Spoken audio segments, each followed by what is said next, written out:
So something very interesting is happening here in the United States. Just last week, I talked about the $100 bill and the $50 bill not being accepted widely by many businesses. Well, today we need to talk about the $10 bill because this just happened to me, where a business told me, no, sorry, we will not accept that bill, but you can take it to the bank. Now, I want to break this down, what is going on, but why the $10 bill is seen as the most likely bill that will not be accepted. Again, I'm going to break all this down in just a moment, but all I ask is one thing. It takes 2 seconds. Go ahead, hit that like button if you enjoy these daily updates. And now, let's begin.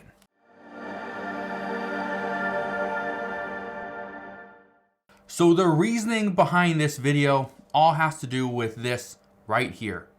This is the exact $10 bill I tried to pay with just recently. And the business told me, sorry, we cannot accept it because it looks defective. Now, this is the bill I handed them. Okay, I didn't make it any nicer. It has a bunch of creases in it. Okay, it has a couple rips in it. You might be able to see it. Okay, it has some little rips. It's fairly creased. You can see that. Okay, but they told me one of the things that's happening right now is that their banks are telling them to not accept $10 bills because that is going to be the first denomination that is pretty much pulled out of circulation because a new $10 bill is coming in the next few years.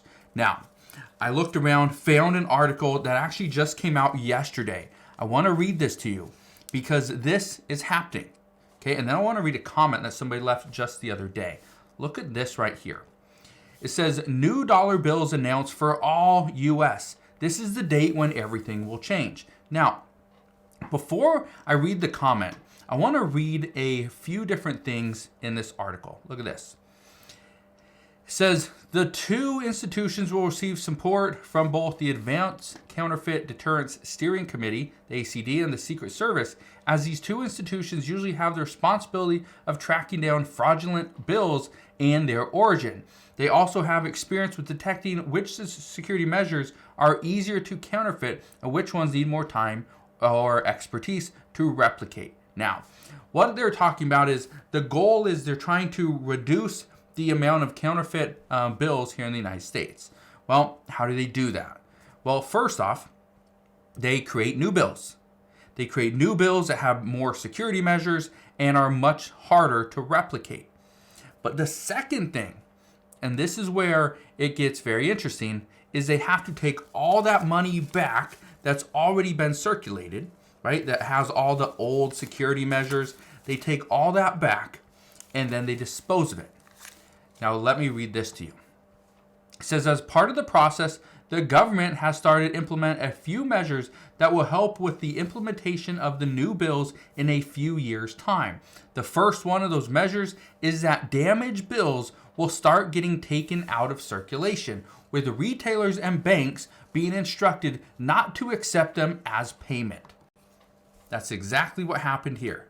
Now, again, this is just a $10 bill. Okay. Now, I'm not going to just be furious that they didn't accept my $10 bill. I pulled out a 20 and paid with that anyway. So they didn't accept a $10 bill, but they accepted a 20. Why? Because again, this bill, it looks pretty good to me. I'd accept it if someone handed this to me for payment at a yard sale or something like that. But again, they didn't. Now I want to read you this. It says damaged bills are usually taken out of circulation regardless, but some tears or defects are overlooked by businesses and ATMs as the bills still are legal tender, even when damaged. This will stop being the case soon. In fact, most banks have reprogrammed their ATMs not to accept these bills, forcing customers to go into a physical location of the bank to exchange the bill for a new one in person. Here's what I think is interesting. We are now hearing that there are many bank branches that are going out of business. We don't need a Chase Bank at every single street corner. We just don't. Because you can do a lot of the stuff straight from your phone. Deposit a check, transfer money, pay bills, right? Check your account balances, pay credit cards, right? You can do all this stuff from your phone. You don't have to go into a physical location. As a result, how are you going to go into a physical location, replace your ripped $10 bill when the closest one is 5-10 miles down the road? You're not going to do that. Now, here's what I want to show you. The new bill. When will the new bills be launched? Well, here we go. $5 bill, which will be set to enter circulation between 2035 and 2032 and 2035. The $10 bill, and this is why it's interesting. This is set to enter the market from 2026. So we could be having a new $10 bill within the next year. That, according to reports, is the reason why $10 bills are one of the hardest things to go and pay with, because we're seeing businesses and banks are now instructed, don't accept these. But if a bank is being instructed not to accept a $10 bill because they're going to start to pull those here very soon, what do? How do you go and replace a ripped $10 bill, or what they call a defective bill, if the bank won't even accept it? Well, that's what's interesting.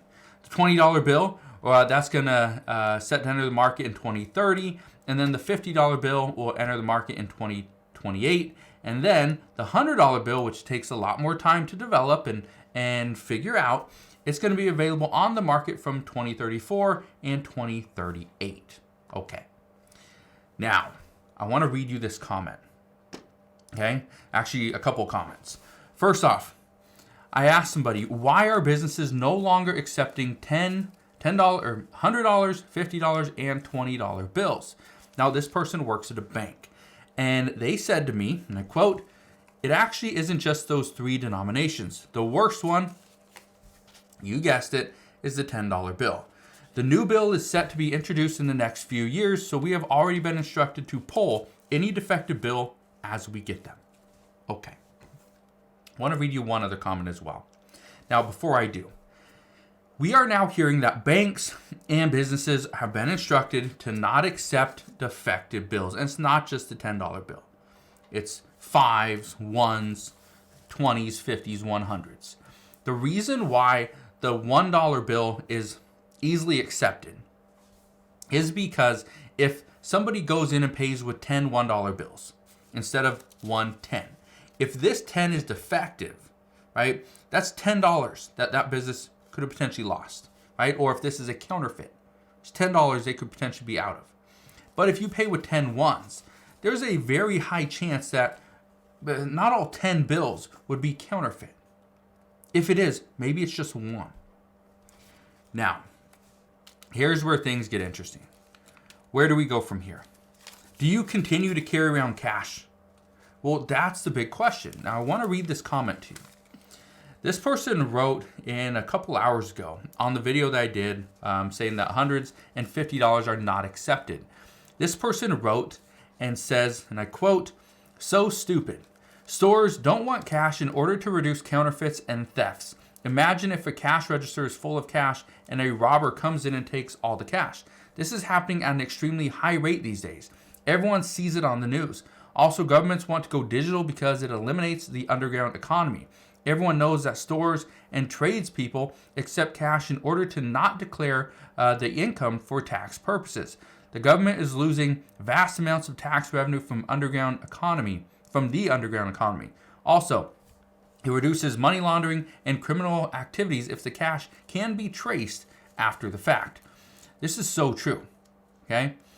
There are multiple reasons why taking cash out of circulation, paying with a debit or credit card, having a digital footprint makes sense. But at the same time, some people don't have access to a debit card, don't have access to a credit card, cannot get a bank account. So as a result, they are stuck paying with cash. But when the business tells them, "Sorry, we don't accept cash," what do? Simply walk out of the business because you can't actually shop there, because all you have is cash to your name. So it's a very interesting time that we're in, but this is what some people have been expecting for multiple years. During the pandemic, we were being told that this was coming, that we were going to see the US dollar was going to start to fade out, we were going to see a central bank digital currency.